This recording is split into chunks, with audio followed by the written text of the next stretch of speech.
So, just saying hello. I'm very happy to be here. I've done 2 events here so far, and I'm just really excited to be here, present myself, share my gifts, tell you a little bit about my story, and any questions you may have, I'm happy to share. So I wanted to break the ice a bit. Let's just get the energy moving. We can get everybody in the hand.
Thank you.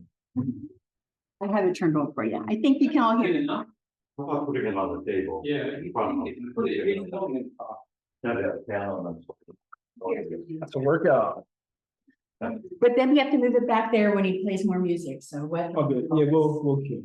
Yeah, we're good. Okay, so I wanted to break the ice with drumming because essentially drumming has been so fundamental to my journey. I guess I'll start off as a little boy, and it all ties together in the end. And at age 37, I really realized how much each piece of my life was like a puzzle. And when we're going through it, right, when you're going through trauma, when you're going through these experiences, you don't realize that that's what it's for. It's intentional, it's medicine. So the most powerful introduction to like trauma and all the things I went through started at 5 years old when my father passed away. So my father had me at 58. He played, yeah, so he was an older man, and my mom was younger, and but he played drums his whole life. He grew up in 1928. And so my great grandfather was a slave, which is very close. And, my father grew up during segregation. He grew up during just these very pressing times. And he played drums his whole entire life. He played kit drums. And so him passing away really just immediately took like the leadership out of my life. And then my mom being partially disabled and just had her own mental health stuff going on, really just created a very unstable household. And so, she brought in her boyfriend, he was on drugs. And so I experienced massive amounts of physical abuse, mental abuse, abandonment, neglect, and then also growing up in the inner city. And so when you encapsulate all those things together, just being in this environment, and then also, especially with all the racial tensions going on, my dad was Black and my mom's Italian. And so growing up in the inner city, where it's predominantly Black, at least where I wasn't Black enough to be Black, and, and I'm like, so in that in between. And so there's all these different layers, not feeling accepted, not feeling loved, not feeling wanted. It affected my schooling and all these different layers. And so that really created like the beginning of the journey and not really knowing what was next. But one thing I can really say is there were so many times in my life, especially during my childhood, where there was danger, right? Leaving the corner store and there's a group of people there and they just want to jump you just because. And so my intuition, I didn't even know what it was, but I had this really strong inner voice that was like, don't go around that corner. Don't walk down that block going home. He just said something crazy to you, but don't say nothing back. You know, like knowing when to choose battles, knowing when to navigate. And that voice, it was very fascinating to me because, again, I'm a child. My mom didn't really have any spiritual foundation. I would literally watch things play out in real time. Like if I'm told not to do something, but the guy next to me did it, and then I saw like how that would manifest. And so as I got older, you know, just navigating different things, I made some wrong choices and just being a child trying to find myself and navigate. And so music really introduced itself to me through rap music, right? That was the thing in the hood, right? It was like, oh, rap music. Like I couldn't afford instruments. We didn't really have that accessibility, but this was during the time. Who remembers LimeWire? Anybody remember? LimeWire was this website where you could download music, right?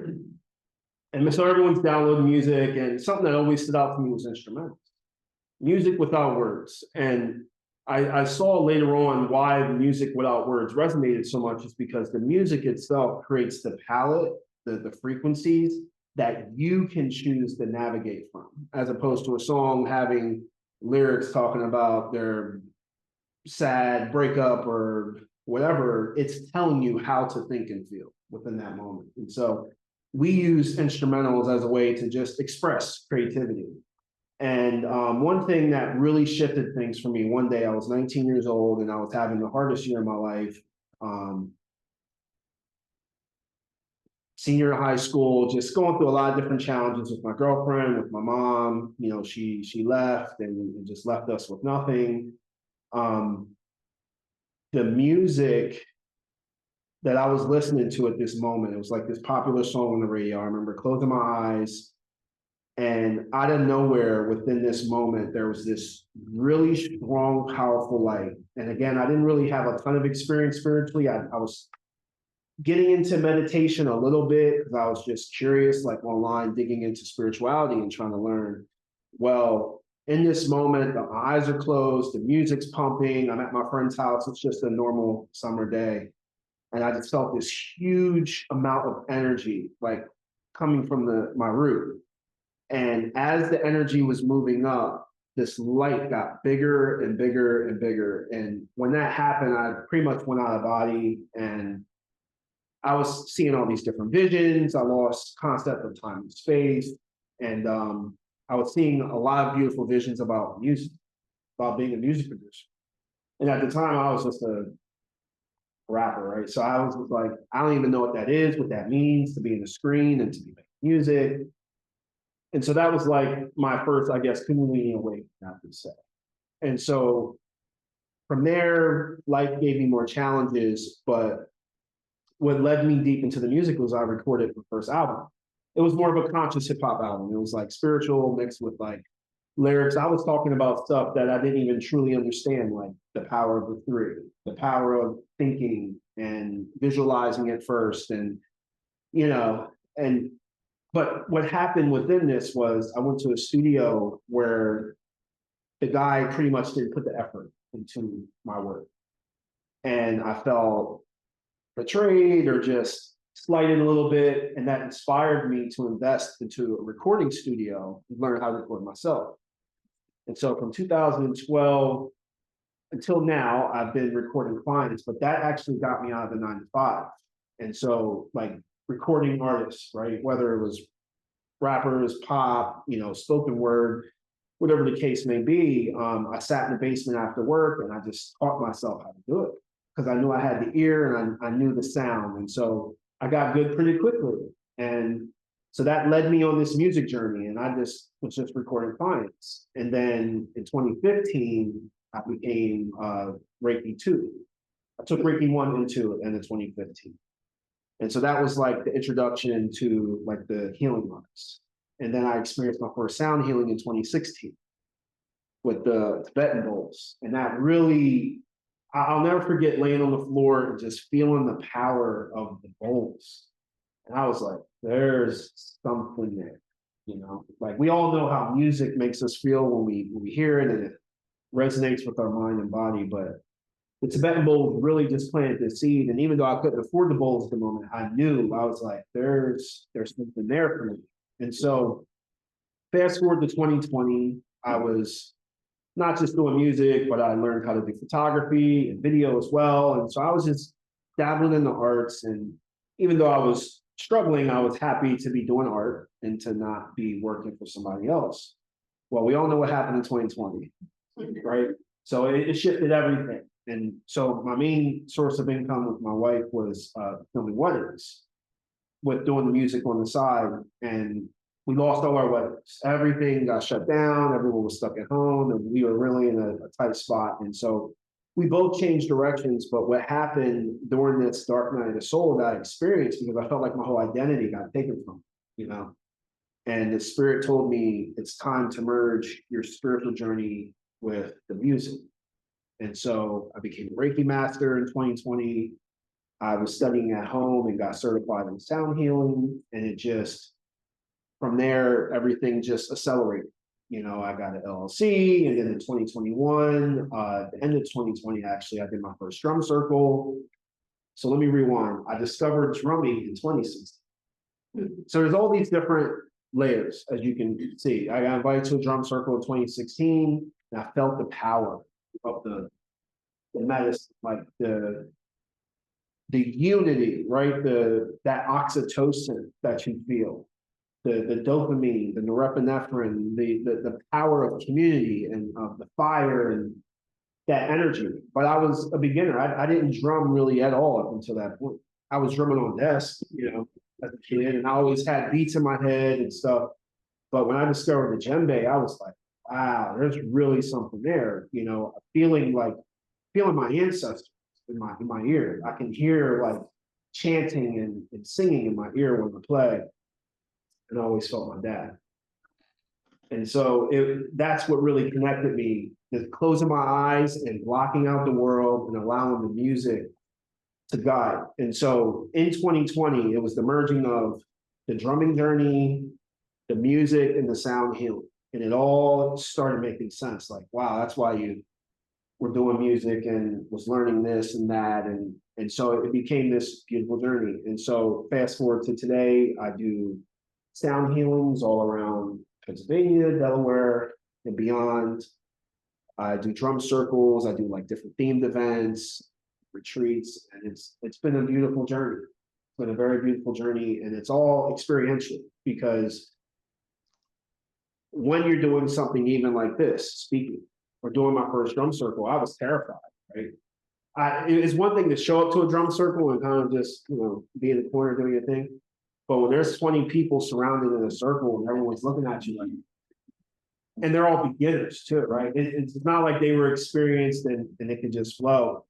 My voice was shaking and I was just so nervous, but that was a trauma that I had to overcome, that I received when I was younger, not feeling accepted, not feeling heard, not feeling just received for my medicine. And so over the years, since 2020, there has been massive growth of just self, and I've experienced massive plant medicine journeys. And so everything I've experienced in my life, a lot of it's been self-taught besides the trainings, and it's all led me to where I am now. And so I'm just very grateful, because in the process of this, I've met some amazing people. I've collaborated and traveled so many places. I've put out an album. I have meditation music online. My next album, Fractal Memoirs, is coming out this upcoming Friday. And so Light Waves at Dawn that just played, and Faded Destiny that'll be played at the end, is on the album. And it really is a combination of shamanic music, cinematic, sound healing, world. Like certain tracks have like South American vibes, some tracks, are like Middle Eastern. And so it's like a beautiful blend of energy. And what it really taught me, especially when we're talking about identity and stuff, we're in this vessel, but our soul, there is no limit. There is no identity and label with our soul. Especially if you start talking about lifetimes and traveling and medicine and just all the things that are coming in. And so even like the introduction to the Native American flute, it was this beautiful initiation. You know, something told me to just buy a flute during 2020. And one day I put on a song on YouTube and started playing along to it. And I just was pouring tears out of my eyes. And like there was sounds coming out that I didn't even know I could do because I was still learning. And I was seeing visions, and I always felt like I had a strong connection to the Native American culture. And just having visions, even as a kid, of like riding a horse, and I've never rode a horse before, and you know, being on a mountain playing the flute, or just being in like a powwow circle. And so I guess the wisdom within all of this for me is to don't put yourself in a box. Don't put yourself in a box, because if I allowed my past to define me, I don't know where I would be. You know, the kid that lived next door to me, he was 2 years younger than me. Rest in peace. He actually grew up more privileged than me. He had a mom and dad that had money and he had a job. He lived with his grandparents, but he got caught up in streets. And so, unfortunately, he joined the gang and he lost his life to gang violence when I was a senior in high school. You know, I've seen people become drug addicts and or be in and out of jail. You know, the product of our environment, especially as a child, when you inflict when these traumas are inflicted on us and we don't have the support system to help us grow out of it, to overcome. And so my healing journey was really deep inner work, but I have to give all the credit to Spirit for guiding me, you know, like being in a certain space and just hearing that voice say, sit with this. What is this? Why do you feel this way? Or you feel this way because your mother never loved you, you know, which affected my relationship with my siblings. Because when you grow up in chaos, there's no you. And so things happen. People make mistakes. People say things they shouldn't say, do things they shouldn't do. And so I'm just very grateful for where I'm at, because I survived, you know, and not only did I survive, but I allowed life to teach me. I didn't become prideful or stuck and say, oh, well, this is who I am. This is how I was raised, and using that as an excuse to be something that isn't my highest version of myself. And so to close, I wanted to say, you know, during some of the hardest times of my life, especially as a senior in high school, there was this one instrumental I listened to, and over and over and over during the course of this instrumental, it said, to the beat, y'all, to the beat, y'all, and it resonated with me in such a powerful way, and I didn't quite know what it meant, but then I realized life is a beat. Life is a song, right? You have that rise, the peak, and the fall. And once I started realizing that, I'm like, okay, I'm at a time in my life where I'm going through something. I'm at the bridge. I'm at the lowest part of the song. I'm building right now. And then when the peaks come in, you realize that everything in life's an ebb and flow. And then even with frequency waves, they oscillate. And no one judges the frequency wave, or the song for that matter, for a drop in the energy when the course is. You understand intuitively that the course is over, it's time to move into another section of the song. And so our life is the same way. It's a beat, it's a frequency, it's an ebb, it's a flow, but it's your own needs. There is no one song that is ever the same. And even if it's similar, the tempo may be different. The instruments you use are a little different. The way it's mixed and mastered is a little different. And so just wanted to send that beautiful energy out and inspire everyone to follow your own beat. Follow your own beat. follow your own journey, follow your own purpose, allow spirit to continue to guide you. Even if right now you feel like you're not where you want to be, know that that peak is coming. Know that your breakthrough is on the way. Even right now, as I speak, there's so many things in my life that are doing very well, but there's parts of my life that I'm still working on. There's things that need work. There's certain relationships that need mending, you know? And so it's all about staying positive. And that's what growing up the way I grew up taught me, to stay positive. Because if you don't stay positive, you're basically attracting all the things that could go wrong into your life. So thank you. Thank you for listening.